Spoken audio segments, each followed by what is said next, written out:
Hi guys and welcome back to my channel. This is my first video for 2021 for my English channel and I'm so excited to be here again in a new year with new energy and just like trying to be, I don't know, just as positive as possible, trying to come here with the best vibe I can just give you guys, just trying to make this a different year than 2020. Anyways, let's just get started with the video. As you saw in the title, I don't really know what the title of this video is gonna be, but it's something like I read 40 books this year or last year in 2020 and these are my favorite books. So yeah, last year I read a total of not really 40 books, but I needed to put like a normal number in the title. So I actually read 37 books. It's probably the most I've read in my life, and that's something I have to be grateful for 2020, because if there was no pandemic, no quarantine, I probably would have not had the time to read everything I wanted to read. And I used to read a lot in college and high school,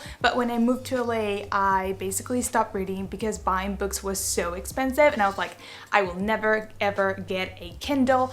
But actually I got one last year when I was in Venezuela, and I think it's one of the best things I got during the quarantine because it allowed me to read so many books. But this is not a story time, so I just wanted to share with you I have here on my phone the list of all the books I read, and every time I would read a book I would rate it. So I have all of the books I read in 2020 and it is so exciting because reading is something I really enjoyed and I stopped for such a long time that just going back to reading and not just, so before I would only read fiction books, now I'm a little bit more into like non-fiction as well, which is nice because I don't know, it's like a little bit more dynamic and you're always reading something different. So I'm just very pleased with this list and with all the books I read in 2020. So I will leave the complete list on the description box if you guys want to take a look. And one of the things I read, and I want to clarify, was Harry Potter. I read Harry Potter all over again.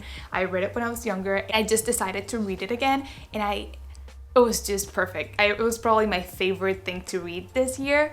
But obviously I'm not gonna include Harry Potter, just wanted to let you know it's in the list because I read all of the books in like 3 months and it was amazing, but it's not gonna be in my top reading books of the year because it's something I already read and I already knew I was gonna love. So I think it's 3 non-fiction books and 5 fiction books. I'm still more into fiction, but again, I'm getting into nonfiction. So if you have any nonfiction book that you think I should definitely read, please, please, please leave it in the comments down below. And I feel like I'm just everywhere in this video, like I can't focus on the important thing, which is you guys my list of favorite readings of the year. So one of my favorite ones was the first book I read in 2020, which was, it was in Spanish, so I have a mix of Spanish and English books. So this is El Cuaderno de Maya from Isabel Allende. I love her as a writer. I really enjoy her novels. They're probably like, I'm sure they're in English as well. I've read them all in Spanish, but this one, I don't know why, the cover of the book never catch my attention. Like I had it in my bookshelf for years and I never wanted to read it, and this year was like, well, I don't have enough books, like I don't know what to read, so I decided I would read that one. And it is the story of this teenager that is from Berkeley, California, and she ends up back in Chile, just escaping from something, you just don't know what, and as the book goes they just tell you what happened with her, and her life is so crazy. And that's, I can't say more without just giving a lot of information, but it was just an amazing book. It's so easy to read. It has a lot of dialogues and the descriptions are not too long, which makes it, I don't know, just for me, like a really quick thing to read, and just like you can't stop. Once you start it, you just can't stop. And the second book, I would say this one's my very favorite of the year. Probably. Yes, I think this is my very, very favorite book of the year, and it is Little Fires Everywhere by Celeste Ng. I don't know how to pronounce her name really, but it's gonna be down in the description box. And this book, I'm sure you've heard of it. It was very popular in 2020. So it is the combination of a story of 2 different families. One is new to town. It's just a mom and her daughter, and they're just trying to adjust to this new neighborhood of very, very wealthy people, and it's the story of their kids. So how they, like how meeting each other changes both of their families' lives forever. And it sounds like a very boring description. I'm not the best at describing books, especially in English, but honestly, it is so good. There's also a show in Hulu, I think, and I watched it right after reading the book. It's a little slow at the beginning, the book, but once you get to chapter 3 or 4, again, you can't stop reading. No, I just think it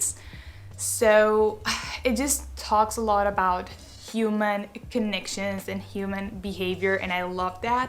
So if you want it, and it is a very, very short book, so I read it like in 3 days probably, and I loved it. The third book I have in my list is completely different. This one is not as intense, and it is the Romance Book Club. I was like, I don't like romantic novels. I don't like the whole beautiful, perfect relationship, let's be happy forever and ever. I'm not really into that, but I kept seeing this book everywhere, and I was like, well, let's give it a chance, and it was the best decision. It's like a romantic comedy book.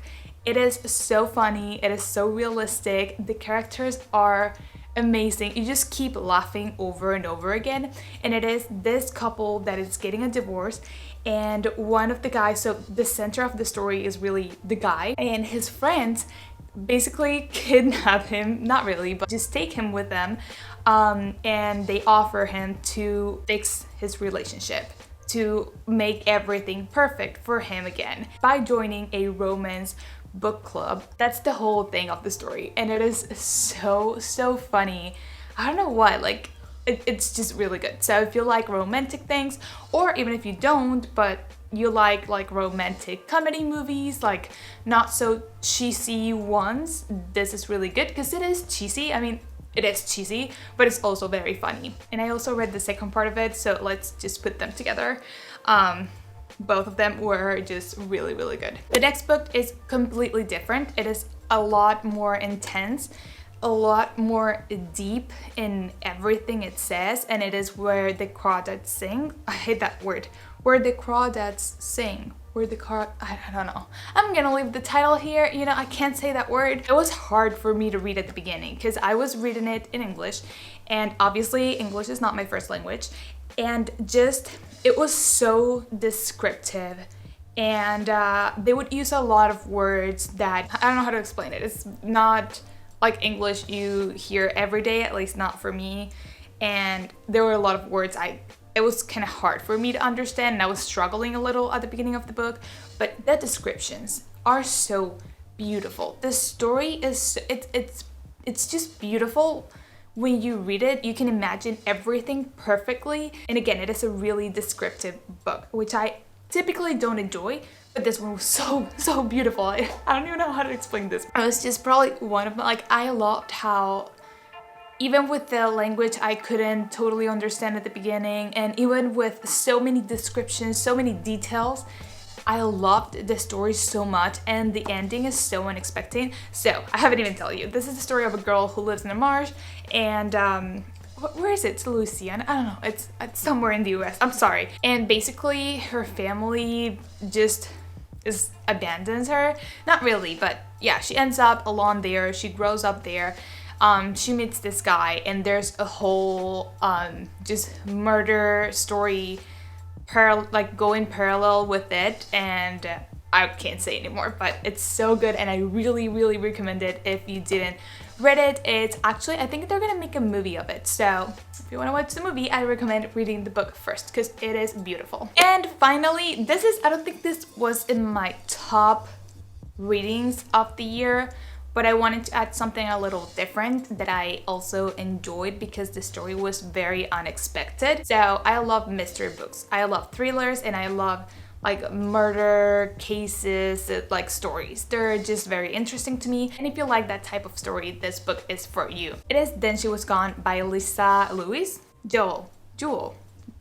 Again, it is the story of a girl that suddenly disappears, and her mom is just trying to figure out what happened to her, but no one really knows, and they start telling you the story of like, they mix again the present and the past and try to like let you see things slowly, just as any murder mystery book. But the the story is just so unexpected. Everything that happens is so unexpected. Like what happened to her, it's just crazy. Obviously they tell you at the beginning she was murdered, but you don't really know what happened, and I feel like since the beginning you know who did it, but you don't know how it happened. So I don't know, I don't want to say anything else, but again, it was a really enjoyable read. I have 3 books in this category. I really want to read a lot more nonfiction books this year, and I have a lot in my list. But the first one was The 7 Habits of Highly Efficient People. I read it in Spanish, so I don't know if that's exactly the title in English, by Stephen Covey. And I feel like that's a book you learned a lot from if you like productivity, if you like, again, being super organized and having a strategy to do things right. It's a book you will really enjoy. But I think it's a book you can't just read once and like leave it in the shelves forever. I feel like it's a book you have to go back to a few times in your life and just probably take notes, and which is something I didn't do. I like highlighted stuff, but I didn't take notes, and I think I will read it again probably next year, not this year, because I feel there are a lot of concepts that you might forget and a lot of information you won't remember unless you have it there with you to apply it to your everyday life. But in general, again, a really, really good book that I think everyone should read. Then I have Chillpreneur by Denise Duffield Thomas. I'm so bad with pronouncing all the names, but I'm sorry if any, I'm sorry. This is, I think I saw this book in Natalie Barbu's channel. I think she recommended it, I don't know, but it is an amazing book if you are your own boss, if you want to have your own business. As a content creator, I just feel like it was a very, very useful book. At the moment I read it, I was also launching my website. I was publishing and like selling my ebook, so it was just very helpful. It is very motivating, and it actually gives you tips you can apply to your real life. So I really enjoyed it. It was very easy to read, and I think I could go back to that book at some point, honestly.